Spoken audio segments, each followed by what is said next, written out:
Hello tech learners, நம்ம ஃபோனில் பார்த்துட்டு இருக்கக்கூடிய பேட்டரியோடைய பர்சன்டேஜ் 100 இருந்துச்சு அப்படின்னா அந்த பேட்டரி ஃபுல் ஆயிடுச்சு அப்படின்னும், 0 இருந்துச்சு அப்படின்னா பேட்டரி ஃபுல்லாக எம்டி ஆயிடுச்சு அப்படின்னு நினச்சிட்டு இருக்கோம். ஆனால் அது உண்மை இல்லை.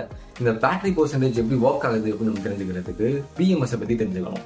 பிஎம்எஸ் அப்படின்னா பேட்டரி மேனேஜ்மெண்ட் சிஸ்டம். இந்த பேட்டரி மேனேஜ்மெண்ட் சிஸ்டம் தான் நம்ம பேட்டரியோடைய சார்ஜர் பர்சன்டேஜை ட்ராக் பண்ணுறது ஒரு பெரிய ரோல் ப்ளே பண்ணுது. இந்த பிஎம்எஸ் மெயினாக 2 பேராமீட்டர் யூஸ் பண்ணி ஒர்க் பண்ணுது. ஒன்று வோல்டேஜ், இன்னொன்று கரண்ட்.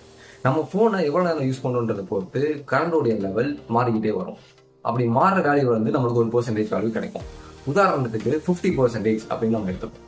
இந்த 50% அப்படின்றது கரெக்டாக செக் பண்ணுறதுக்கு பிஎம்எஸ் வோல்டேஜ்ல இருந்து என்ன வேல்யூ கிடைக்குன்னு பார்க்கும். ஃபார் எக்ஸாம்பிள், வோல்டேஜ்ல இருந்து 50% அப்படின்னு கிடைச்சிருச்சுன்னா இந்த 50% அப்படின்றத நம்மளுக்கு டிஸ்பிளே பண்ணும். இந்த வேல்யூ மிஸ்மேட்ச் ஆச்சுன்னா கேலிப்ரேஷன் ப்ராசஸ் நடக்கும்.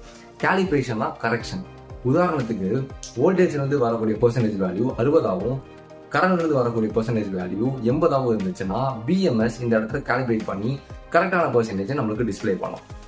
இன்னொன்று, நம்ம வாங்கக்கூடிய பேட்டரியோடைய மேக்ஸிமம் வோல்டேஜ் 5 வோல்ட்டா இருக்கு அப்படின்னு வச்சுக்கிட்டோம்னா 100% அப்படின்றது உண்மையிலே 5 வோல்ட்டை ரீச் பண்ணிருச்சு அப்படின்ற அர்த்தம் கிடையாது. அதே மாதிரி 0% அப்படின்றது 0 வோல்ட்டை ரீச் பண்ணிருச்சு அப்படின்னு அர்த்தம் கிடையாது. 100%னா உண்மையிலே 4.2 வோல்ட் அப்படின்னும், 0%னா 3 வோல்ட் அப்படின்னு தான் அதுக்கு அர்த்தம். இதுக்கு ரீசன் என்ன அப்படின்னா, இந்த 3 to 4.2 வோல்ட் அதுதான் சேஃபஸ்ட் ரீஜன் அப்படின்னு சொல்லி மேனுஃபேக்சர்ஸ் இதை இப்படி டிசைன் பண்ணி வச்சிருக்காங்க. இதை தாண்டி உங்களுக்கு இதுல டவுட்டோ இல்லை வேற ஏதாவது கொஸ்டினோ இருந்தால் நீங்க கமெண்ட் பண்ணலாம். தேங்க்யூ.